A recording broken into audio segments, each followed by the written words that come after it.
حضرت طفیل بن عمرو دوسی رضی اللہ تعالیٰ عنہ کے ساتھ ایک اور صحاب نے مدینہ ہجرت کی. سنیے ڈیٹیل بہترین کہانی.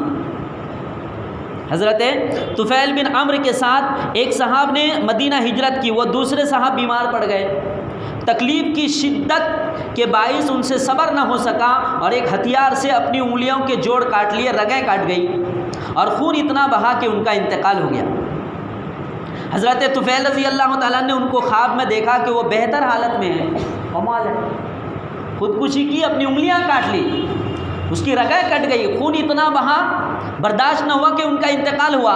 حضرت طفیل بن عمرو دوسی رضی اللہ تعالیٰ خواب میں دیکھ رہے ہیں کیا کہ وہ بہتر حالت میں ہے, لیکن ان کے ہاتھ ڈھکے ہوئے ہیں, ہاتھ پردے میں, ہاتھ ان کے ڈھکے ہوئے. حضرت طفیل رضی اللہ تعالیٰ نے دریافت کیا آپ کے رب نے آپ کے ساتھ کیا معاملہ کیا؟ ان صحاب نے کہا اللہ نے ہجرت کی وجہ سے مجھے تو معاف کر دیا, لیکن میرے ہاتھوں کے بارے میں فرمایا گیا کہ جس چیز کو تم نے خود بگاڑ لیا ہے میں اسے درست نہیں کرتا. اس چیز کو تم نے خود اپنے ہاتھوں بگاڑ لیا ہے میں اس کو درست نہیں کرتا.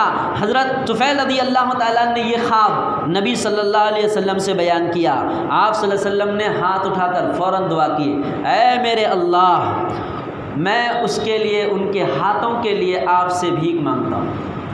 کیا فرمایا نبی نے؟ ہاتھ اٹھایا اور فرمایا یا بار الہ ان کے ہاتھوں کو بھی تو معاف کر دے, ان کے ہاتھوں کو بھی تو معاف کر دے. یہ حدیث مسلم شریف حدیث نمبر 116 عن جابر رضی اللہ تعالیٰ. صحابی رسول حضرت جندب رضی اللہ تعالیٰ عنہ سے مروی ہے, آپ صلی اللہ علیہ وسلم نے ارشاد فرمایا تم سے پہلے کی قوموں میں ایک شخص کو زخم تھا, وہ تکلیف برداشت نہ کر سکا, چھری لی اور اس سے اپنا ہاتھ کاٹ ڈالا, خون تھم نہ سکا اور موت واقع ہو گئی. اللہ تعالیٰ نے ارشاد فرمایا کہ میرے بندہ نے اپنی ذات کے معاملے میں مجھ پر سبقت کرنے کی کوشش کی, نے مجھ سے آگے بڑھنے کی کوشش کی, اس لیے میں نے اس پر جنت حرام کر دی, اس لیے میں نے اس پر جنت حرام کر دی. بخاری شریف حدیث نمبر 3463 اور یہ حدیث مسلم شریف میں بھی موجود ہے, حدیث نمبر 113. رسول اللہ صلی اللہ علیہ وسلم رحمت مجسم تھے, اس کے باوجود حضرت جابر بن سمولہ رضی اللہ تعالیٰ عنہ راوی ہے کہتے ہیں کہ ایک شخص نے خودکشی کر لی تو آپ صلی اللہ علیہ وسلم نے اس پر نماز جنازہ نہیں پڑھی. خودکشی کر لی تو آپ صلی اللہ علیہ وسلم نے اس پر نماز جنازہ نہیں پڑھی. مسلم شریف حدیث نمبر 978, سنن ترمذی حدیث نمبر 1068. اس لیے جلیل القدر فقیہ اور محدث امام احمد بن حنبل رحمۃ اللہ علیہ کا کہنا ہے کہ خودکشی کرنے والے شخص پر عام لوگ تو نماز جنازہ پڑھ لیں گے لیکن امام المسلمین نماز جنازہ نہیں پڑھے گا. یہ بات کہاں ہے؟ یہ سنن ترمذی حدیث نمبر 1068 کے ذیل میں لکھا ہے. رسول اللہ صلی اللہ علیہ وسلم کے ان ارشادات سے اندازہ لگایا جا سکتا ہے کہ خودکشی اسلام کی نگاہ میں کتنا سنگین جرم ہے. یہ دراصل زندگی کے مسائل اور مشکلات سے راہ فرار اختیار کرنا ہے اور آزمائشوں اور اپنی ذمہ داریوں سے بھاگ نکلنے کی غیر قانونی اور غیر انسانی تدبیر ہے. یہ خودکشی بدقسمتی سے ایمان سے محرومی یا کمزوری اور اپنی ذمہ داریوں سے بے اعتنائی کے باعث اس وقت پوری دنیا میں خودکشی کا رجحان تقویت پا رہا ہے. اب بڑی پیاری باتیں سنتے جائیے آگے. مغربی ممالک میں سماجی نظام کے بکھراؤ کی وجہ سے عرصہ سے خودکشی کا رجحان بڑھتا جا رہا ہے. یہاں خودکشی کو انسان کا نجی حق تسلیم کیا جاتا ہے.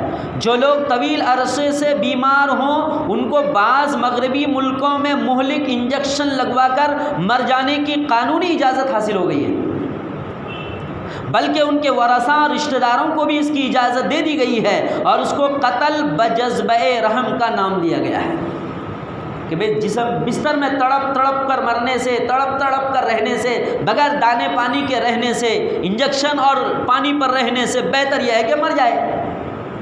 اس کو قتل بجذبہ رحم, وہاں چلا جائے گا ڈائریکٹ جنت میں. کیا جمع کیا ہے اس نے؟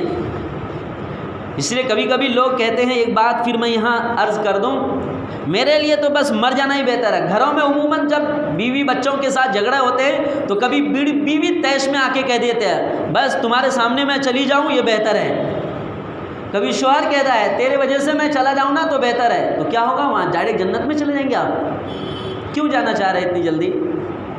اللہ لے جانے رہا ہے اور حضرت جانے کو تیار ہے. پتہ چلا کہ تھیلے میں کچھ بھی نہیں ہے اور ویسے ہی جانے کو تیار ہے. غلط بات ہے یہ. کتنی معقول بات ہے. آپ نے تیاری کی ہے جو اتنا جانا چاہ رہے ہیں آپ. اور جی میڈم آپ کیوں جانا چاہ رہی ہیں, اتنی کیا تیاری ہے آپ کے پاس؟ بڑے سینہ زوری کے ساتھ بات کرتی ہیں. ایسا بالکل نہیں بولنا چاہیے. ہندوستان میں جہیز کی وجہ سے خودکشی کا مسئلہ سماجی ناسور بن گیا ہے. 1980 عیسوی اور 1990 میں تو جہیز کی وجہ سے خودکشی کے مسئلے نے سنگین صورت اختیار کر لی تھی, جس کی وجہ سے حکومت کو جہیز مخالف سخت قوانین بنانے پڑے اور زبردست مہم چلانی پڑی. تعلیم کے عام ہونے اور فرسودہ رسم و رواج کے بند ڈھیلے ہونے سے جہیز کے لیے قتل و خودکشی کے واقعات میں کمی تو آئی, لیکن اب بھی حالت یہ ہے کہ نیشنل کرائم بیورو کے ریکارڈ کے مطابق صرف 2017 میں جہیز کی وجہ سے 7,000 سے زائد خواتین کی اموات ہوئی ہیں. یہ وہ ریکارڈ ہے جو حکومت کے علم میں بھی ہے, لیکن ایسی اموات جو جہیز کی وجہ سے ہوئی اور حکومت کے علم میں نہیں ہے, اندیشہ ہے کہ اس کا تخمینہ مذکورہ ریکارڈ سے بھی زیادہ ہوگا. چند روز قبل احمد آباد کی لڑکی عائشہ کی خودکشی کا جو ویڈیو سامنے آیا ہے, اس کی جڑ بھی جہیز کا مطالبہ اور سسرال کے افراد کی جانب سے بدسلوکی ہے. اس لرزہ خیز واقعے پر جس قدر افسوس کیا جائے کم ہے, اور وہ بھی ایسے لوگوں کی جانب سے جو اللہ اور اس کے رسول کا نام لیتے ہوں اور خود کو مسلمان کہتے ہوں. اس کی بنیادی وجہ ہے اسلامی تعلیمات سے دوری اور غیر اسلامی رسوم و رواج سے قربت ہے. دینداری نہ ہونے کی وجہ سے, دونوں خاندانوں میں ایسا نہ ہونے کی وجہ سے, اور اس رسم کو بھی جڑ سے تبھی مٹایا جا سکتا ہے جب نہ صرف شادی بیاہ میں بلکہ پوری زندگی میں اسلامی تعلیمات کو اپنایا جائے. صرف شادی بیاہ میں نہیں, پوری زندگی میں اسلامی تعلیمات کو اپنایا جائے. اس موقع پر بعض افراد کی طرف سے جس طرح جہنمی ہونے کی بات کہی گئی ہے اور کہی جا رہی ہے وہ بھی نہایت افسوسناک ہے. اب سنیے تبصرہ. حدیث سن لیے سب, وعیدیں دردناک معتبر احادیث کی کتابوں میں. اب حضرت یوں فرما رہے ہیں کہ اس موقع پر بعض افراد کی طرف سے جس طرح جہنمی ہونے کی بات کہی گئی ہے اور کہی جا رہی ہے وہ بھی نہایت افسوسناک ہے. کسی برے فعل کے بارے میں تو کہا جا سکتا ہے کہ اس پر جہنم کی سزا ہے, لیکن کسی متعین فرد کے بارے میں جہنمی ہونے کی بات کہنا نہایت خطرناک اور خدائی اختیار میں شریک ہونا ہے. اس کو پھر ڈبل میں لوٹاؤں. کیا کہہ رہے ہیں کہ ان کے جہنمی ہونے کی جو بات کہی جا رہی ہے وہ بھی بڑے افسوس کی بات ہے. کسی برے فعل کے بارے میں تو کہا جا سکتا ہے کہ اس پر جہنم کی سزا ہے, لیکن کسی متعین فرد کے بارے میں جہنمی ہونے کی بات کہنا نہایت خطرناک اور خدائی اختیار میں شریک ہونا ہے. کون جنت میں جائے گا اور کون جہنم میں جائے گا اس کا حتمی فیصلہ اللہ کے علم اور اختیار میں ہے. ہمارا کام صرف اتنا ہے کہ ہم برے افعال کے نتائج و عواقب اور اس پر قرآن و حدیث میں وارد ہونے والی سزا سے ڈرائیں, لیکن کسی برے فعل کے مرتکب پر جہنمی ہونے کا حکم لگانا بہت جسارت اور جرأت کی بات ہے. بہت جسارت اور جرأت کی بات ہے. بڑی زبردست فقیہانہ بات ہے. سنیے آگے کیا کر رہے ہیں. بری بات ہے. کہیں ایسا نہ ہو کہ اللہ تعالیٰ برے فعل کے مرتکب کو تو اپنی رحمت سے بخش دیں اور بے جا جسارت کے جرم میں اس کو جہنمی بنانے والے پکڑے جائیں. آگے کا لفظ اور پیارا ہے. وہی ایک جرم تھوڑے ہیں, کیا پتہ کتنی چھپی نیکیاں ہوں گی اس کی زندگی میں. خوشی سے مرنے تھوڑی گئی تھی, خوشی سے خودکشی کرنے تو گئی نہیں. یہ بات بھی غور کی ہے کہ کیا واقعی کسی نفسیاتی بیماری کی وجہ سے تو پیش نہیں آیا. نا ڈپریشن, ذہنی دباؤ, کہ اس کے وجہ سے تو بے خود ہو کر تو نہیں چلی گئی. اگر اس طرح گئی ہے تو ایسے میں انسان معذور ہے, اللہ کے ہاں اس کی سزا بھی نہیں ہے.